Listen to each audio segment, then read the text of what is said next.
precisamente es la identificación que tenemos con nuestra mente, con nuestro sistema de pensamiento y con nuestro cuerpo físico. De manera que es fundamental, ¿no?, investigar la naturaleza de la mente para soltar la identificación. Bueno, la mente simplemente es una grabación, es un archivo de memoria que graba imágenes y graba creencias, sistemas de pensamiento, patrones de conducta. Eso es lo que realmente es la mente. Si buscáis la mente, realmente no la encontráis. Nadie encontró la mente, ni siquiera la ciencia. Sí, el cerebro físico sí que existe, claro que sí, que podemos tocarlo y cogerlo y mirarlo. Pero la mente, se habla mucho de la mente, y realmente la mente es imposible de encontrar, porque la mente simplemente es memoria, es pensamiento, es imagen mental. No es nada más que eso. Un pensamiento, un sistema de pensamiento nos obliga a actuar de determinada manera, a tener un determinado patrón de conducta, un carácter, una personalidad. Eso es realmente la mente. Una de las últimas versiones, o la última creo yo, de Tarzán, de la película tan famosa Tarzán, una película ya, una versión muy moderna en color, aparece como realmente hay un accidente de avión, ¿no? Una avioneta que se estrella en plena jungla, en África, y cómo sobrevive el pequeñín, un bebé. Y este bebé lo amamanta o lo cuida una chimpancé. Y se cría. En la historia de Tarzán se cría este bebé con los chimpancés, ¿no? Y la chimpancé lo adopta como hijo. Y luego podemos ver en la película cómo realmente Tarzán, que es un ser humano, es un cuerpo humano, se convierte en una especie de mono, de chimpancé, un líder dentro de la manada, ¿no?, dentro del grupo.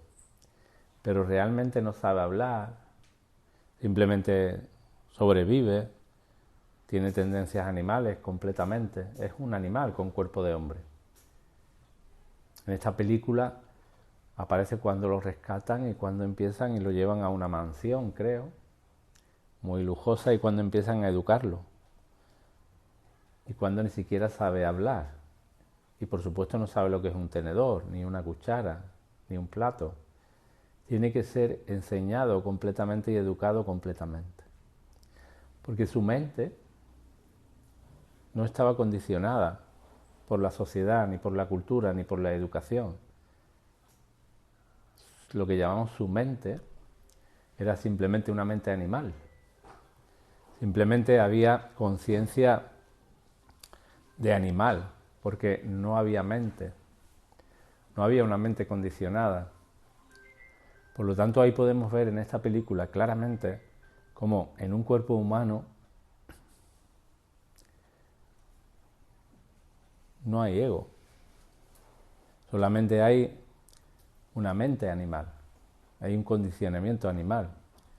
Si miráis a los animales salvajes, no a los domésticos, que ya tienen ego. Si miráis, observáis a un animal salvaje, el animal no tiene otro sentido que comer, que alimentarse, que sobrevivir. Un animal salvaje no piensa, no planifica, no tiene desarrollado esa parte del cerebro, no tiene desarrollada la mente, eso que llamamos mente. Por lo tanto, el animal simplemente sobrevive, simplemente se alimenta.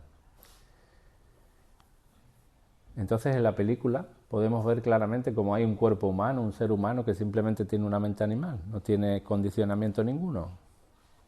Vive como un animal, siente como un animal, sobrevive como un animal.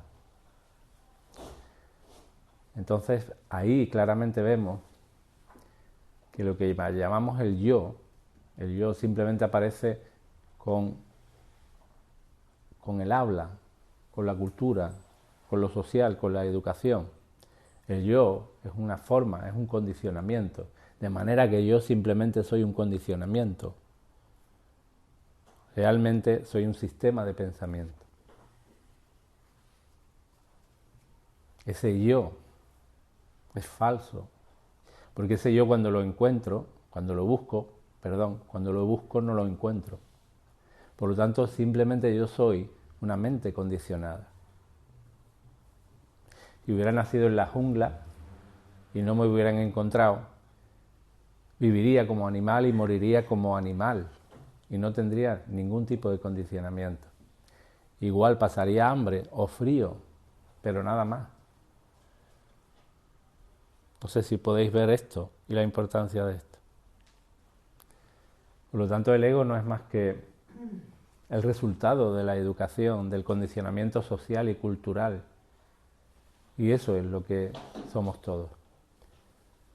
Evidentemente, para ser humano es necesario la mente, es necesaria y es indispensable. Porque nosotros estamos en un escalón por encima del animal. Y esto, ¿quién dice que no sea necesario? Pero la mente tiene que ser una herramienta, no una prisión. Una herramienta que tiene que estar a nuestro servicio, no una prisión invisible que no sepamos dominar. ¿Veis la distinción, no? Donde yo sé que tengo una mente humana, que tengo ciertas capacidades mentales, y yo me aprovecho de eso como herramienta maravillosa para planificar, para leer, para defenderme incluso, para disfrutar de la tecnología, ¿no? De la charla, del pensamiento. Claro que sí. Y eso es una capacidad que está por encima. Nosotros somos seres humanos y estamos en la cúspide de los seres. Pero esa herramienta se ha convertido en una prisión invisible. Y tenemos que empezar a salir de esa prisión, no desde el esfuerzo, sino desde la comprensión. Comprendiendo vamos saliendo progresivamente, hasta que llega un día en que se abre la puerta, casi sin darte cuenta, y ya estás fuera.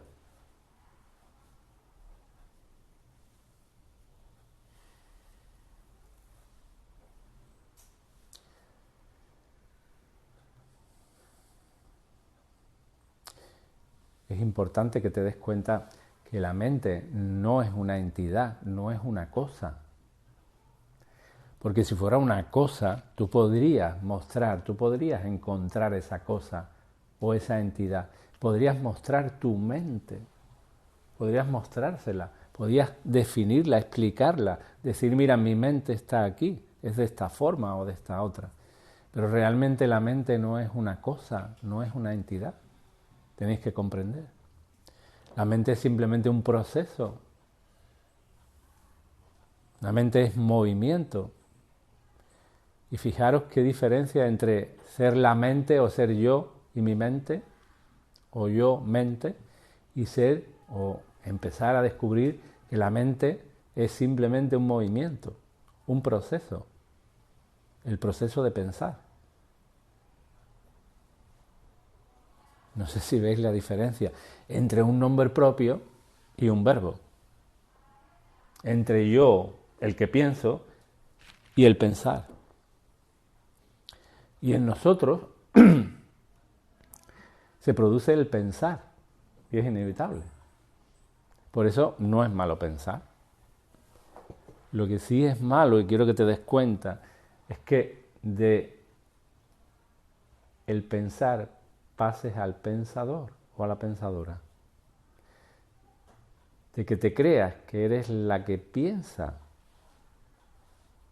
Porque entonces te conviertes la mente en un nombre propio, yo, o en un nombre común, o en un pronombre personal. ¿Entendéis la diferencia?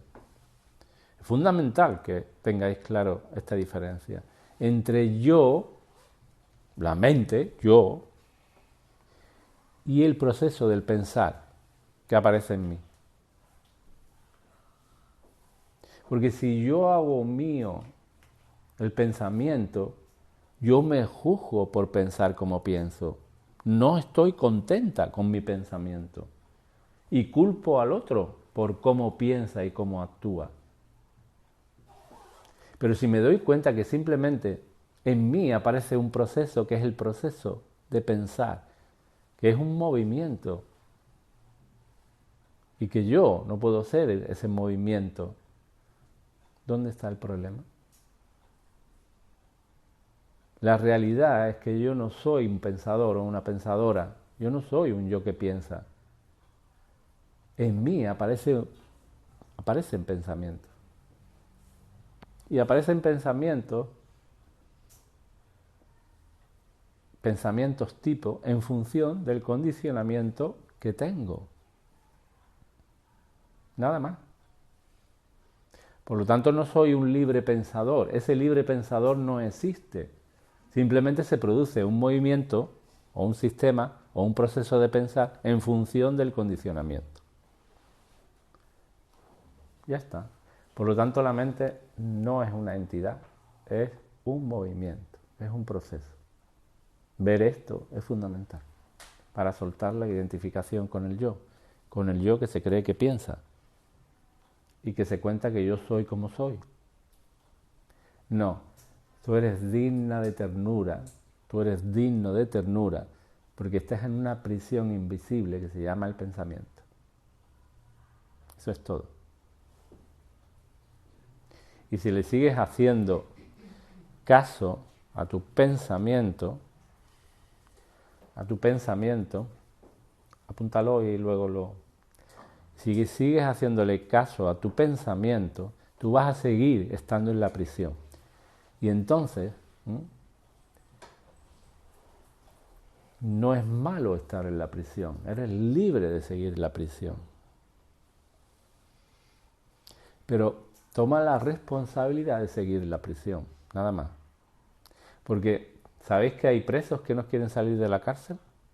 ¿Que se acomodan en la cárcel y viven bien en la cárcel? Pues los hay. De la misma manera tú puedes vivir bien en tu prisión individual. Yo no lo pongo en entredicho. Yo lo respeto. Pero si estáis aquí, es porque realmente queréis salir de esa prisión, si no, no estaríais aquí. Es importante que distingáis entre yo pienso de esta manera o de esta otra, porque el yo es el peligro, y es importante ver que yo no soy yo el que pienso, que simplemente hay un sistema, hay un proceso de pensar en mí, condicionado. Y es donde yo suelto la culpa, donde yo empiezo a ver claramente quién soy y lo que no soy.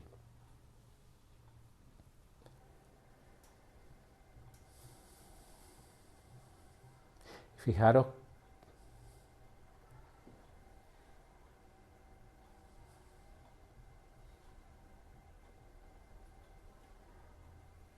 que la mente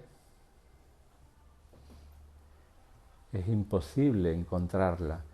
Si observamos la mente, lo único que observamos son pensamientos, imágenes mentales, nada más.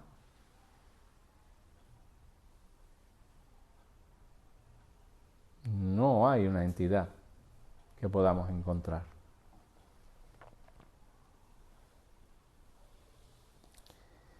Por lo tanto, el problema es la mente, es la identificación que tenemos con la mente. Ese es el auténtico problema. El problema es creer que somos la mente. Y desde ahí, fijaros, no sé si estáis aquí o estáis allí. Si estáis aquí, fijaros qué importante, ¿no? Es ver, es seguir profundizando en esto de la mente.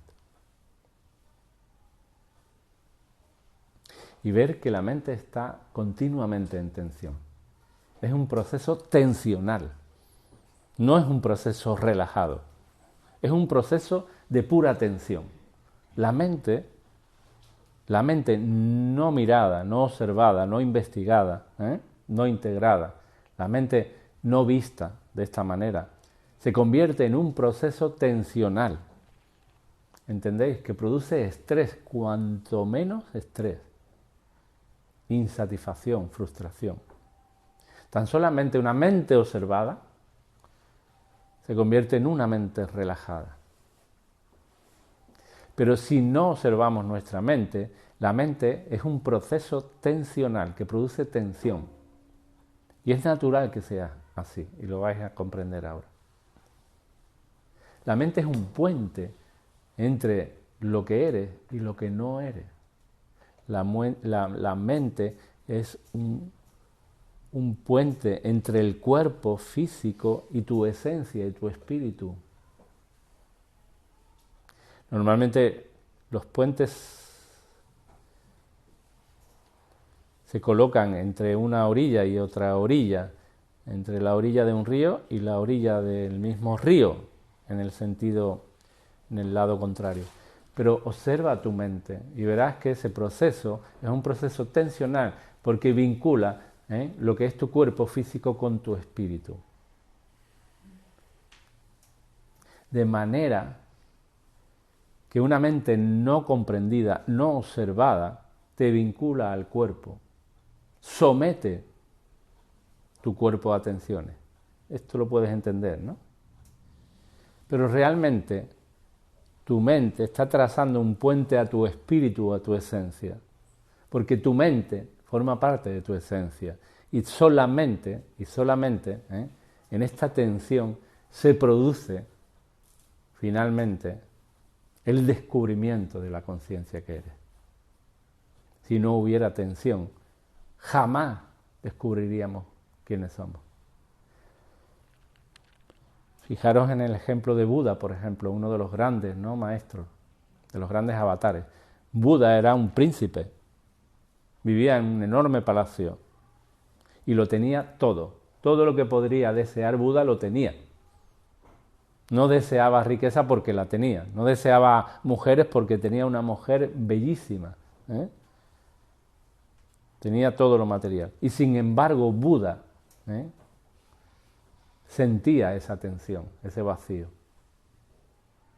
En la historia de Buda, en su biografía se cuenta cómo por primera vez, cuando ya era un hombre joven, pudo descubrir la muerte, vio un cuerpo muerto. Y por primera vez fue consciente de la muerte, porque había sido un niño protegido en un palacio inmenso, lleno de jardines, y prácticamente no había salido del palacio. Por primera vez Buda descubre la muerte a través de un cuerpo muerto y le pregunta al cochero, ¿todo el mundo está sujeto a la muerte? Él se pregunta, ¿yo voy a morir también? Y le dice el cochero, todos estamos sometidos a la muerte. Y ahí se pregunta, realmente, ¿qué hago yo aquí? Y voy a morir finalmente. ¿Qué sentido tiene una vida donde finalmente aparezca la muerte, verdad? ¿Qué sentido? Entonces él abandona su palacio, abandona a su mujer y a su hijo pequeño, lo abandona todo donde parece un acto de egoísmo, pero abandona el palacio y a su familia por ese proceso de tensión, de vacío que siente, un vacío completamente existencial, esa insatisfacción profunda. ¿Y qué es ese vacío que tú sientes? Que yo siento, que yo sentí también, que sentimos todos. ¿Cuál es ese vacío? El vacío es sentir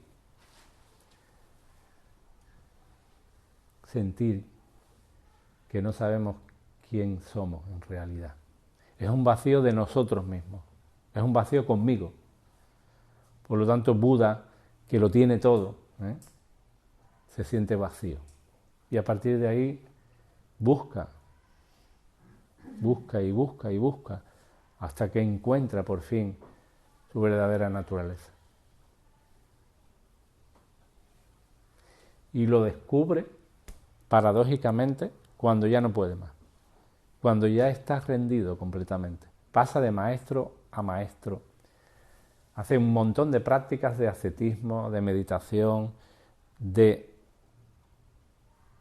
incluso maltrato al cuerpo.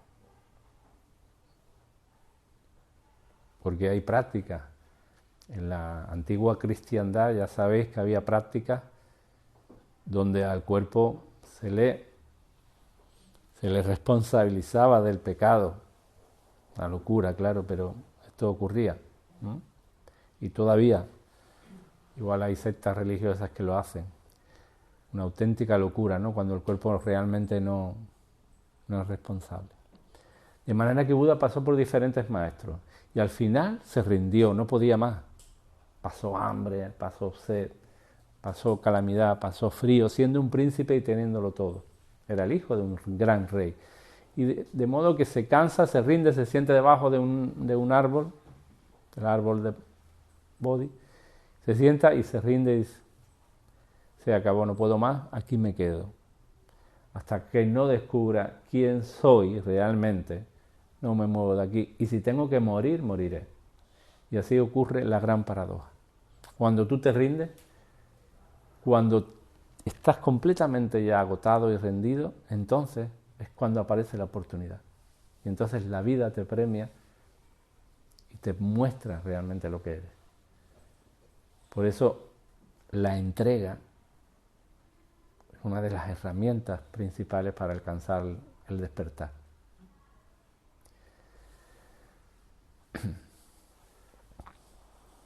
Entonces fijaros cómo la mente, que es un proceso de tensión. Porque la mente vincula la creencia de que somos el cuerpo con lo que realmente somos, la esencia. Y entonces este proceso en el que estáis vosotras ahora en el que estáis participando, en este camino, quiero decir, es un proceso de tensión. Porque por un lado te sientes cuerpo, te identificas con el cuerpo, con la mente, y buscas los placeres y tienes los miedos y los deseos de la mente, y por otro lado hay algo en ti, un profundo sentimiento que es tu esencia, que está jalando, que está tirando de ti para que descubras quién eres realmente. El proceso de despertar es un proceso que a veces es tensional, es tenso. Es un proceso de montaña rusa, donde a veces estás arriba, en la cima, y otras veces estás en el valle. Pero al final, cuando prácticamente casi hemos tirado la toalla o cuando ya estamos un poco cansados, cuando realmente te entregas completamente y confías completamente, entonces tenemos la oportunidad de descubrir realmente lo que somos.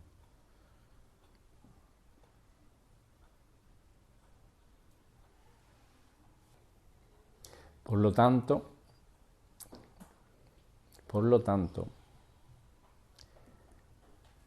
no hay mentes enfermas.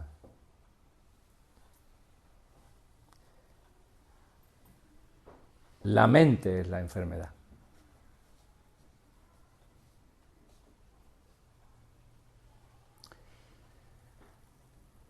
Y esto conviene aclararlo para que no haya confusión. Si sentimos que las mentes se enferman, tenemos la sensación de que podemos curar la mente. El problema es la enfermedad que la mente cogió. Pero lo que estoy diciendo es que cualquier mente común, cualquier mente ordinaria, ya está enferma. Eso es lo que estoy diciendo. Entonces, aquellos que ya están enfermos, aquellos que están enfermos porque se identifican con la enfermedad, que es la mente, creen que no necesitan nada y que no tienen ningún problema. Y entonces, aquellos que tienen unos desequilibrios más evidentes, como ciertas patologías, quizás esquizofrenia, fobia, trastornos de personalidad, entonces, o cierto tipo de depresiones o lo que sea, entonces a eso le llamamos que la mente está enferma. Y los demás parece que no tienen ningún problema. Y no hay mentes enfermas. Es que la enfermedad es la mente. La mente corriente, una mente común, una mente humana, está enferma ya de por sí. Por lo tanto, la mente es la auténtica enfermedad. No sirve de nada intentar de arreglar la mente, porque la mente misma es la enfermedad. No sé si veis la distinción.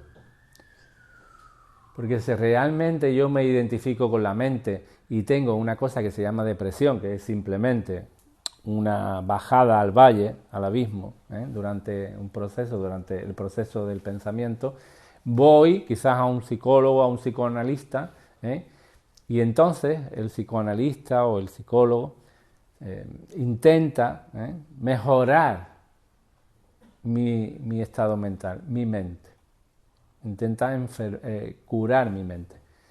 Pero realmente eso es intentar arreglar una habitación de una mansión en la que tú vives, con la que te identificas,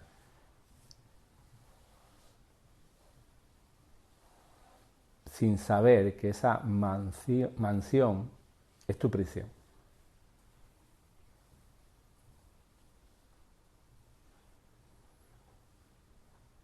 Entonces la mente es como una mansión con la que tú te identificas y te dices que es tu casa. Tu mente es tu casa, es tu yo. Y tienes una mansión con muchísimas habitaciones. Y tú estás encerrado en esa mansión. No sé si me seguís. Hablo de la mente corriente. La mente corriente está totalmente encerrada en esa mansión. Ese es su mundo, esos son sus pensamientos, son sus habitaciones, son sus estancias. Así soy yo, esta es mi mente, esta es mi mansión, este es mi espacio, este es mi sistema de pensamiento. Entonces yo tengo una gran mansión, pero resulta que a pesar de que tengo una gran mansión, a veces no estoy del todo contenta con todas las habitaciones, porque las habitaciones del ala norte son más húmedas, son más oscuras que las del ala sur. Entonces quiero estar continuamente en el ala sur, pero me doy cuenta que las habitaciones del ala norte se ensucian, se humedecen, tengo que limpiarlas. Y entonces, claro, igual voy a alguien que me ayude a limpiarlas. Pero sigo pensando que soy la mansión, me identifico con la mansión. Realmente eso es simplemente una prisión. Y ese es tu mundo. Pero entonces, igual, aparece alguien y te dice, no, pero espérate, que tú no eres la mansión, que tú vives encerrada en una mansión que es tu prisión. Tienes que salir de ahí, porque fuera hay un espacio infinito, hay un espacio abierto, con aire puro. Dentro está el aire viciado, y por mucho que barras y por mucho que le quites el polvo a las habitaciones, cuando terminas por un ala, las del otro lado ya tienen polvo. Por lo tanto, no sales de ahí.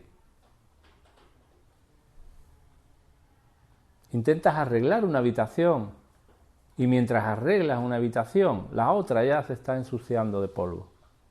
No sé si... Y entonces, la psicología occidental se queda aquí. La psicología oriental se dio cuenta de que vivíamos en una prisión y se dio cuenta de que no éramos la mente. A partir de ahí hay una oportunidad de trascender la mente, de trascendencia, y eso se llama espiritualidad. La psicología se queda simplemente en barrer las habitaciones para estar un poquito mejor, para estar un poquito más desahogado, con menos polvo. Pero la auténtica espiritualidad en Oriente, hace muchos años, se dieron cuenta de que realmente la mente se puede trascender. Y si trascendemos la mente, si salimos de la mansión, cuando nos dé la gana, podemos volver a la mansión y vivir cómodamente o utilizar esa mansión. Podemos utilizar la casa, podemos utilizar la mente cuando nos plazca. Tenemos que utilizarla. Pero entonces tenemos ya la libertad de saber que no somos la mente. La utilizamos. No dejamos que ella se convierta en nuestra prisión, que nos utilice a nosotros. Por lo tanto, Oriente se dio cuenta de ello. Y esta enseñanza de Oriente vino a Occidente también más tarde, bastante más tarde. Y está llegando. Si te quedas solamente en intentar arreglar tu mente, no te das cuenta de que por mucho que intentes arreglar tu mente, vas a vivir en la mansión. Te vas a identificar con la mansión y jamás vas a poder abrir la puerta y respirar el aire puro. No puedes trascender la mente si crees que eres la mente. No puedes trascender al yo, al ego, si te identificas con el ego.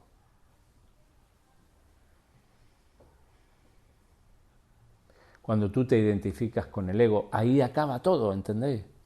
Entonces intentas arreglar tu ego a través de la autoestima, a través del pensamiento positivo, ¿veis? Y esto es una locura, porque por mucho que intentes tener pensamiento positivo, eso es un esfuerzo y una tarea, eso es como barrer una habitación, y mientras barres por un rincón, el otro rincón ya le está cayendo el polvo. Por lo tanto, no se trata de pensar positivamente, no se trata de eso, de llenar al ego de autoestima. Eso es la trampa realmente. No digo yo que un ego destrozado no tenga que trabajar en su autoestima, por supuesto que sí. Pero lo importante es saber que yo no soy un ego, que yo no soy el ego. Saber que no me quedo simplemente en ser una mansión cómoda, o grande, o maravillosa, o no. Sal y vive. Sal y respira.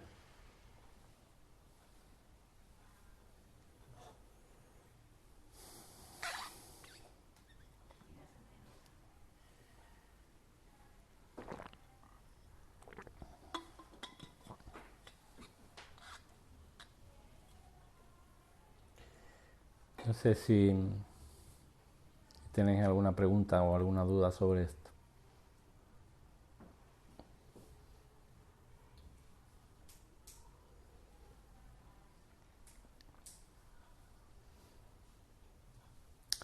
Entonces, si tenemos clara esta comprensión, llevamos muchísimo ganado ya. Y esta comprensión, que al principio es intelectual, tiene que ser profundamente sentida, cada vez más sentida. Es un proceso progresivo.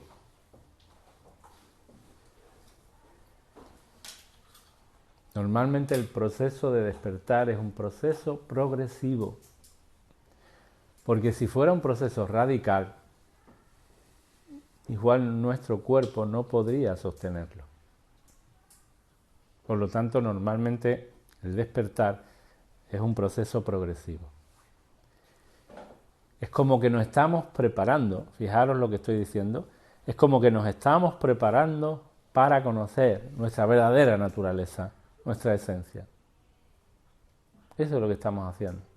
Una preparación progresiva para cuando aparezca, para cuando se abra la puerta y te des cuenta que eres la pura conciencia, estés preparada y preparado para sostener ese descubrimiento. Porque no es que tú tengas que hacer algo y descubrirlo en un futuro, es que ya eres la esencia, ya eres la conciencia, ya eres todo, ya lo eres. Pero te estás preparando para saber quién eres, porque lo que eres es divino, es lo absoluto.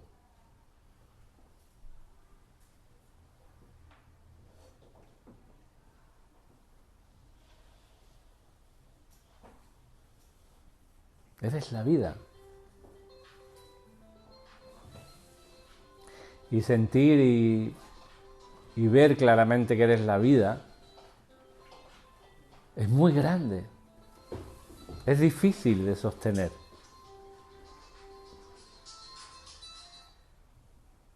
Es difícil de sostener por una mente estrecha que se ha identificado con un pequeño yo. Es muy difícil sostener por un cuerpo físico identificado o sometido a la mente, al yo. Por lo tanto, simplemente lo que estamos haciendo es prepararnos para algún día descubrir realmente lo que somos en realidad.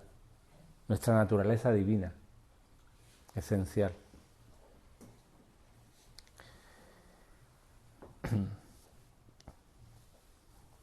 Entonces,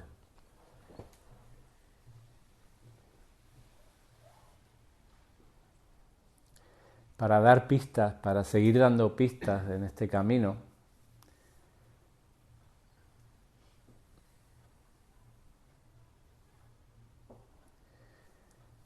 lo primero que tenemos que descubrir es realmente cómo es nuestro carácter, qué tipo de carácter tenemos, ¿eh? Eso es lo primero. Descubrir realmente lo que no soy, qué tipo de personalidad, qué encierra mi personalidad, cómo es mi sistema de pensamiento. Es importantísimo descubrir lo que no soy. Tengo que descubrir lo que no soy para saber exactamente que no soy eso. Y para conocer las trampas mentales, las propias trampas que se convierten en puntos ciegos. Y entonces fijaros, lo primero que tengo que saber es si tengo una mente cognitiva o una mente emocional. Eso sería quizás importante, ¿no? Partir de ahí. Yo soy más bien cognitivo o soy más de corazón, más emocional. ¿Soy más científico o soy más poeta, más artista? En el estudio del eneagrama sabemos que un alto porcentaje de los hombres son más cognitivos, y un alto porcentaje de mujeres son más emocionales. Y eso es una gran pista. Normalmente la mujer tiene en un alto porcentaje un carácter más emocional y el hombre al contrario. En un alto porcentaje el hombre es más cognitivo.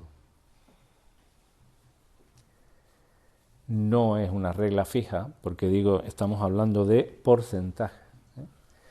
Pero bueno, de alguna manera ya tú que estás aquí conoces un poco tu carácter, tu personalidad, ya has indagado, ya has descubierto cosas. Sabes que si te mueves mucho aquí, si necesitas verificar, racionalizar, o te mueves un poco más en el sentimiento, en la emoción, ¿no? Y descubriendo realmente qué es lo que eres, o si eres más cognitivo o más emocional, puedes quizás tomar prácticas que te vengan mejor que otras, ¿no? Entonces la mente científica o la mente cognitiva es más controladora de alguna manera, necesita comprobar. Más que sentir, lo que hace es pensar, racionalizar. La mente científica racionaliza, piensa mucho y necesita comprobar. Entonces una práctica importante para este tipo de mente, en realidad es para todos, para todas. Pero si realmente sentís que tenéis una mente muy cognitiva, muy racional, muy especuladora, muy científica, hay una meditación que podéis hacer en casa y que haremos aquí cuando la paranopandemia desaparezca. Digo paranopandemia. Cuando desaparezca la pandemia y tengamos menos protocolos y menos... Entonces utilizaremos la sala y haremos este tipo de meditación. Hay una meditación muy potente, potentísima, que yo ya cuando era budista yo practicaba muchísimo. Y es la meditación en la muerte. La meditación en la muerte da miedo para algunos egos, es muy potente porque da miedo, al ego le da miedo morir, ¿entendéis? El ego que se confunde y se identifica con el cuerpo tiene mucho miedo a morir porque se cree que cuando el cuerpo muera todo se acaba. Esa identificación con el cuerpo produce miedo psicológico. Pero en una meditación muy potente que yo adelanto, y que ya haremos más adelante aquí, que os cuento por si queréis hacer en casa, en la cama o en el suelo. Entonces os tendéis de cúbito supino, boca arriba, en vuestra cama, en una esterilla de yoga, en vuestra alfombra o en el suelo, que da más sensación de mármol. Eso le da más realeza a la muerte, una sensación más fría. Entonces, si tenéis loza o mármol es perfecto porque os va a dar una sensación más realista, ¿no? Entonces tendéis boca arriba, y de alguna manera empezáis un poco a ser conscientes del espacio en el que estáis, de vuestro cuerpo físico. Respiráis profundamente varias veces y empezáis a pensar y a sentir que os estáis muriendo, que es el momento de vuestra muerte, que es el final del cuerpo físico. Empezáis a sentirlo y a rememorar que realmente todo se acaba, que el cuerpo está muriendo, que es el momento de la muerte. Entonces os repetís y sobre todo sentís: me estoy muriendo, me estoy muriendo, me estoy muriendo. Es el final, me estoy muriendo. Y sin hacerlo esto que sea algo muy cabezón, sino algo sentido, empezáis a sentir que es el final, que es el final de esta existencia física. Vais a notar con el tiempo, si realmente ponéis la intención en hacer esta meditación bien, vais a notar cómo el cuerpo empieza a pesar. El cuerpo físico empieza a sentir, empezáis a sentir pesadez en el cuerpo, como que el cuerpo cada vez pesa más, y pesa más. Y a medida que vais sintiendo que morís, el cuerpo cada vez pesa más, como que se vuelve una piedra imposible de mover, imposible de mover, imposible de mover. Llegará un momento en que el peso del cuerpo haga que realmente la sensación es que realmente es un cuerpo muerto, sin vida. Y ahí es el momento de dar el salto. El momento de dar el salto, que simplemente significa: vuélvete consciente de tu cuerpo. Cuando ya sientas la muerte, cuando realmente tu inconsciente estés sintiendo el final de todo, cuando tú sientas que el cuerpo se está muriendo, entonces salte, conviértete en la presencia que observa, en la presencia consciente que observa el cuerpo físico. Empieza a mirar, a observar el cuerpo, como si tú estuvieras arriba y el cuerpo yacente. Empieza a sentir, a observar que el cuerpo está yacente y que el cuerpo está pesado y muriendo. Y tú eres el observador, tú eres la conciencia que observa al cuerpo que se muere. Esta es una práctica budista muy potente y muy profunda.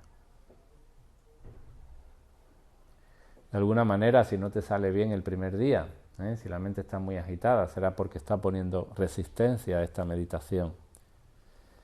Sigue insistiendo si quieres, sigue insistiendo. Llegará un momento en que lo consigas y entonces te darás cuenta que no eres el cuerpo. Habrá un salto cuántico donde realmente seas capaz de darte cuenta con absoluta certeza de que tú no eres el cuerpo.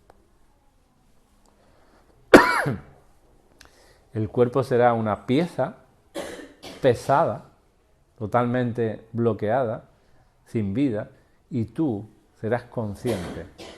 Tú estarás más viva o más vivo que nunca. Tu presencia, tu conciencia estará completamente viva, dándose cuenta simplemente de que no eres el cuerpo físico.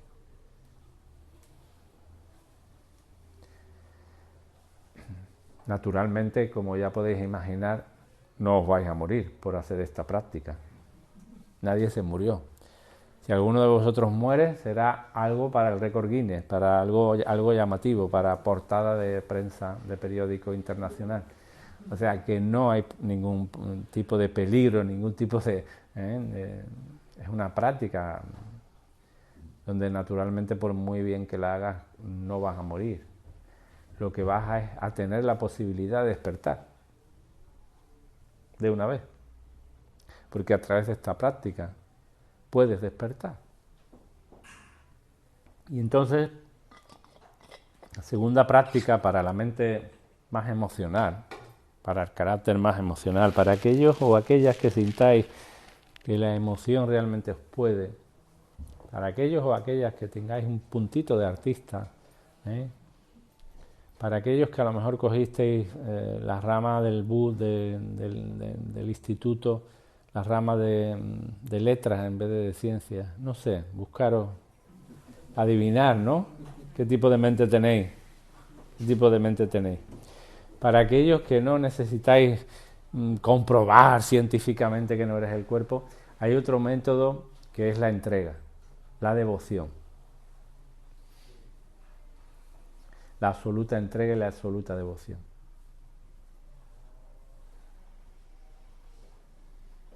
¿Qué es la entrega o la absoluta devoción? Es entregarte a lo desconocido. Porque para la mente científica es imposible entregarse a lo desconocido. Tiene que comprobar, tiene que conocer. Pero para la mente emocional es más fácil entregarse a algo que desconoce, entregarse a Dios o entregarse a la vida sin saber realmente qué es la vida ni qué es Dios.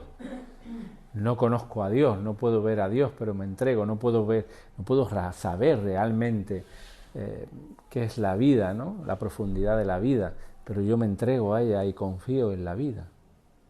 Si sois capaz de tener esta actitud de entrega, esta práctica es preciosa, es una auténtica joya. Porque no te tienes que entregar a lo conocido, te tienes que entregar a lo que no conoces, a lo invisible.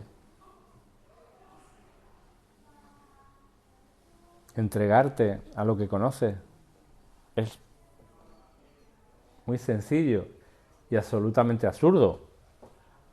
Pero entregarte a lo desconocido es una práctica espiritual muy profunda. Sí, pero entregarse a la muerte, Sebastián, tiene que gustar.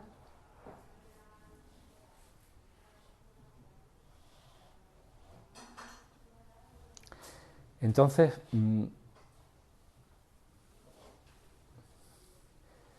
si sois capaces de tener esta entrega, si sois capaces, igual podéis salir de la prisión. Pero si no sois capaces, es porque queréis realmente vivir en la mansión.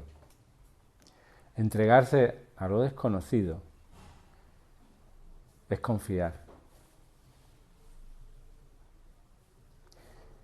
No entregarse es no confiar, es simplemente eso. Si no te entregas, hay una profunda falta de confianza. Porque ningún maestro te dijo que te tiraras por un precipicio. Ninguno. Ni te lo va a decir. El maestro simplemente te dice, entrégate a la práctica. Entrégate a lo desconocido. No es necesario tirarse por un precipicio físico. Nadie te va a decir que te tires del quinto. Lo que te va a decir es que cuando tengas miedo, y es miedo psicológico, que te entregues completamente a ese miedo. Eso es lo que te puedo decir. Que si tienes miedo a la muerte, y la muerte no sabes lo que es, entrégate completamente a eso desconocido. Porque no sabes lo que es la muerte, no la conoces. Entregarte a la muerte no significa que te vayas a morir. Por lo tanto, entregarte a la muerte simplemente significa que confíes y que te entregues al miedo que produce morir. son dos cosas diferentes. Ya os dije que no, nadie va a morir por hacer la meditación, ni nadie va a morir por tener una entrega absoluta. La entrega significa que tengo miedo, soy consciente de mi miedo y le doy un espacio al miedo, me entrego completamente al miedo. No sé si comprendéis que Buda tenía mucho miedo cuando se entregó, que Buda se prometió, se dijo, de este árbol ya no me levanto, no me muevo hasta que no me despierte o me muera. Él confió profundamente, se entregó y se despertó y no murió. Por lo tanto, el camino de la entrega solamente es para aquellos que tenéis o aquellas que tenéis el corazón abierto.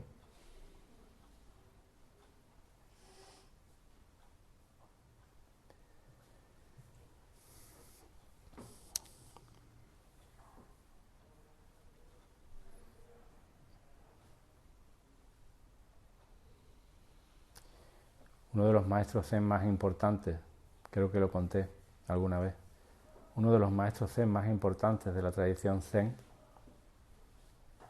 estaba meditando. Y había un discípulo que estaba esperando que despertara, que saliera de la meditación. Él estaba plenamente despierto, lógicamente.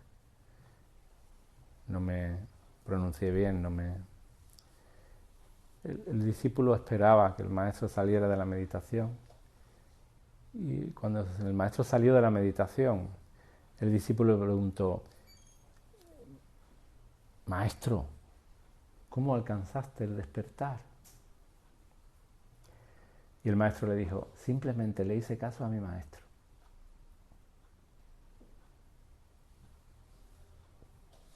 Lo que me decía mi maestro yo lo hacía, lo llevaba a cabo. Eso es la entrega, eso es la devoción. Tenéis que confiar en el maestro, si es que tenéis alguno. Si confiáis en vuestro maestro, él nunca os va a engañar, nunca os va a llevar por mal camino. Un auténtico maestro simplemente da pistas y guía hacia el despertar. Por lo tanto, hay dos caminos. El camino más científico, donde tú tienes que hacer un trabajo potente, al margen de que puedas tener un maestro que te guíe, tienes que hacer un trabajo porque tu mente es muy cognitiva, muy científica, tienes que comprobar por ti mismo. Y hay otros discípulos, otras personas que tienen una mente, un corazón más abierto a la entrega, y entonces simplemente confían. Confían. Y tengo miedo y confío. Y me da miedo dormirme porque ahora mismo estoy pasando la noche oscura del alma y me entrego. Y confío. Y tengo que tomar una decisión complicada y me da miedo. Y desde el miedo no tomo la decisión. No le hago caso al miedo. Miro el miedo, descubro el miedo, pero no le hago caso. Me abro. Eso sí, el peligro sí funciona, Si hay un peligro, no hacer locura. Pero estoy hablando de ese miedo psicológico al que continuamente le hacemos caso.